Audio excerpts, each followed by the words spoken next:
হিটস্ট্রোকে চাঁপাইনবাবগঞ্জের সোনা মসজিদ স্থলবন্দরে ট্রাফিক পরিদর্শক রুহুল আমিনের মৃত্যু হয়েছে। দুপুরে স্থলবন্দরে দায়িত্ব পালন অবস্থায় মারা যান তিনি। শিবগঞ্জ থানার ওসি সাজ্জাদ হোসেন এবং স্থলবন্দরের ব্যবস্থাপক মাইনুল ইসলাম বিষয়টি নিশ্চিত করেছেন। পুলিশ জানায় রুহুল আমিন সোনা মসজিদ স্থলবন্দরের পরিচালনাকারী প্রতিষ্ঠান পানামা পোর্ট লিংক লিমিটেডের ইয়ার্ডে দায়িত্ব পালন করছিলেন।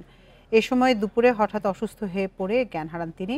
পরে তাকে উদ্ধার করে শিবগঞ্জ উপজেলা স্বাস্থ্য কমপ্লেক্সে নিয়ে গেলে চিকিৎসক মৃত ঘোষণা করেন। বিকাশে কম খরচে ক্যাশ আউটের লিমিট বেড়ে 50,000, প্রিয় এজেন্টও 2টা। এ নিয়ে বিস্তারিত জানাতে চাঁপাইনবাবগঞ্জ থেকে আমাদের সাথে যোগ দিচ্ছেন সহকর্মী ফয়সাল মাহমুদ। ফয়সাল, মরদেহটি এখন কোথায় রাখা হয়েছে আর চিকিৎসক কি জানিয়েছে তাকে হাসপাতালে নেওয়ার পর?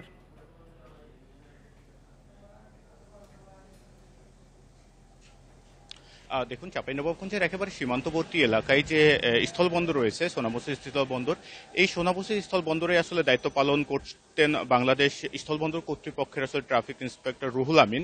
তিনি আজকে দুপুরে আসলে দায়িত্ব পালন অবস্থায় আসলে স্থলবন্দরের যে ইয়ার্ড রয়েছে, বিভিন্ন পণ্য রাখার যে জায়গাগুলো রয়েছে, স্থানগুলো রয়েছে, সেই স্থানে আসলে দায়িত্ব পালন করার সময় অসুস্থ হয়ে পড়েন এবং অচেতন অবস্থায় তাকে চাঁপাইনবাবগঞ্জের যে শিবগঞ্জ উপজেলা স্বাস্থ্য কমপ্লেক্স রয়েছে সেখানে আনা হয়েছিল এবং সেখানে চিকিৎসকরা তাকে মৃত ঘোষণা করেন।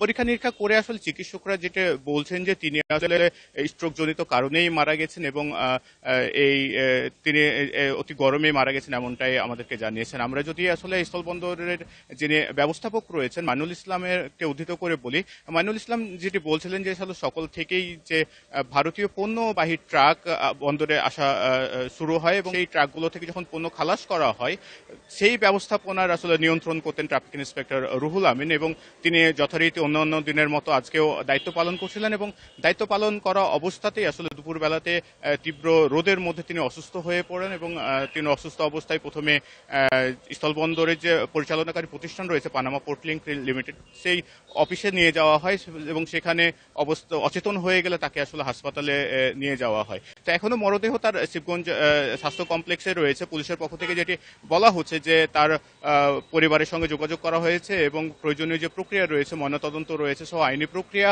শেষে আসলে পরিবারের কাছে তার মরদেহ হস্তান্তর করা হবে। আপনাকে আরো একটি বিষয় বলে রাখি যে চলমান যে তাপদাহ চলছে, এই তাপদাহ আসলে চাঁপাইনবাবগঞ্জে উত্তরের জেলা হওয়ায় আসলে এখানে তীব্র তাপ অনুভূত হচ্ছে এবং আমরা যেটা দেখেছি যে এর মধ্যে ক্ষেত খামার এবং চাঁপাইনবাবগঞ্জের প্রধান অর্থকারী ফসল সেই আম বাগানগুলো ক্ষতিগ্রস্ত হচ্ছে। আমরা প্রচুর আম ঝরে যেতে দেখেছি এবং যে সাধারণ মানুষের যে অবস্থা, সে সাধারণ মানুষের ফয়সাল মাহমুদ, আপনি আরো তথ্য সংগ্রহ করুন, আমরা পরবর্তীতে আবার আপনার সাথে যোগাযোগ করব।